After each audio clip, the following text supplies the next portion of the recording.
Hello everybody, and thank you for coming to another story time today. Our story time today is going to be all about maple syruping.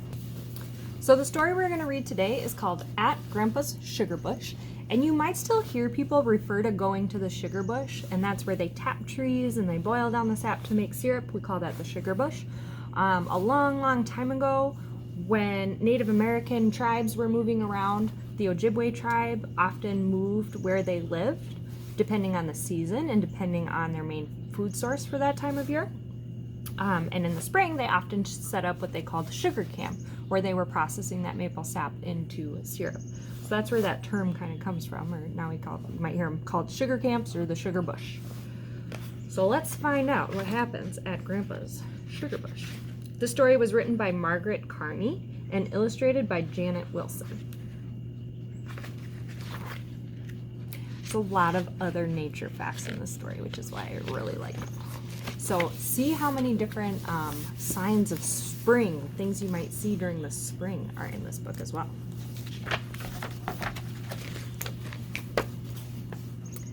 During spring school break, I go to my grandpa's farm. He's working in the sugar bush and needs my help. Warm weather in February made a hard crust on the deep snow. We haul sap buckets and spiles to the sugar bush on a sled. So a spile is what they're going to tap into the tree. It's like a little hollow tube that allows the sap to come out. In the fresh snow that fell overnight, we see fox tracks and weasel tracks. Red squirrels scold us from the spruce trees on our way into the bush.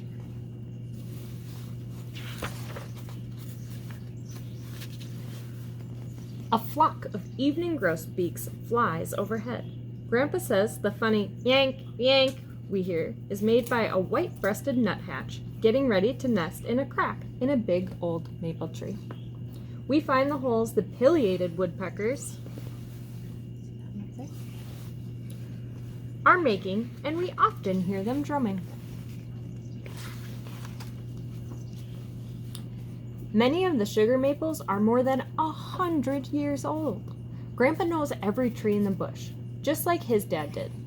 Someday, I will too. Grandpa drills a hole in the first maple tree on the southeast side. The bright spring sun warms that side first. I clean out the wood shavings with a twig. As you can see, Grandpa drilling and him cleaning out the holes. I don't know if you can hear, but there's sandhill cranes flying overhead, and they're calling right now, and that is a sign of spring for sure.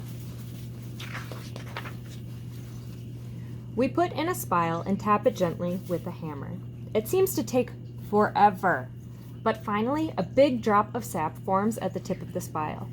I catch it on my tongue and taste its sweetness. So here, right in the middle of our book here, you can see the spile they tapped in, and that's where the sap is going to come out. We hang a sap bucket from the spile and cover it with a lid. For a while, we can hear the plink, plink of sap dripping onto the bottom of the bucket. Grandpa says the first robin always sings on the day the sap starts to run.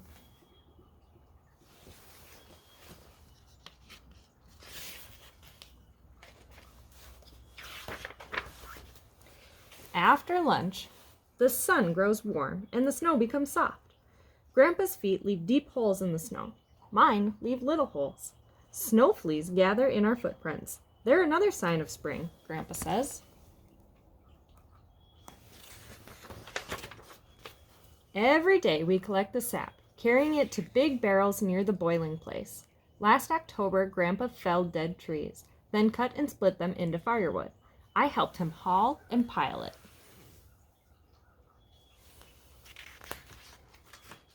Grandpa digs snow out of the boiling place, and I bring him the pieces of stovepipe. When everything is ready and the sap barrels are full, we start the fire. First smoke, then heat waves rise up the chimney.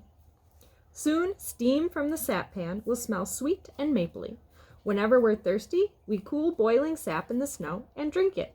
It gets sweeter and sweeter and stickier. So the sap in a typical sugar maple tree is about 98% water and 2% sugar. So in order to get it really nice and sweet like syrup and to thicken it up, they have to make a big fire and put the sap over the fire. And as it heats, that water evaporates and turns into steam, leaving the sap. And then what's left in the pan has more and more sugar in it as more and more water evaporates out of it. So it becomes nice and sweet. And they're drinking it along the way. Looks like maybe the dog likes it too. We keep adding sap to the boiling pan. If it boils dry, the syrup will burn. Grandpa skims off the foam with a large tin spoon full of holes. Every hour, he builds up the fire in the long tunnel under the sap pan.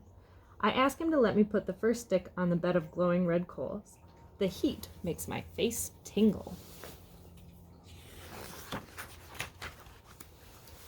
Grandpa goes back to the sugar bush after supper, but I go to bed. Working in the sugar bush makes you hungry and very tired. One night he lets me come along. A big sugar moon lights our path.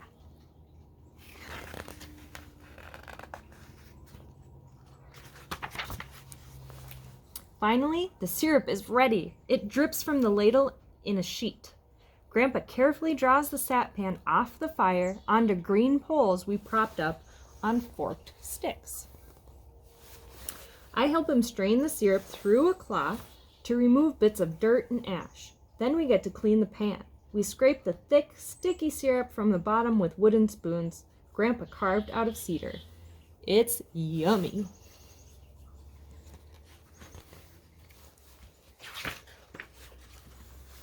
We pour the syrup into old cream cans. When it's cool, we haul the cans out of the bush on the sled back to the farmhouse.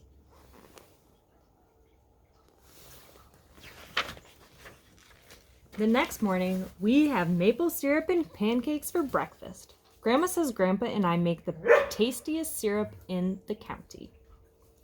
I think it's the best in the whole world. The end. So that is our story about maple syruping this spring. I encourage you, and I'll put some resources down below if you want to learn more about maple syruping. There's a recipe in there for you to make maple syrup candy at home, whether that's from store-bought maple syrup or your own maple syrup. And then there's also some links to different maple syrup festivals that are going on. Even if you're not going to look at those, check with your local, especially state parks, maybe even city parks. A lot of parks this time of year have maple syruping programs that are great family programs to bring your kids to, and they can see how it works. You can try some maple syrup, and it's super fun. Maybe if you're really lucky, you're going to eat some pancakes. So check out those resources down below, and we'll see you again soon for another story time. Bye-bye.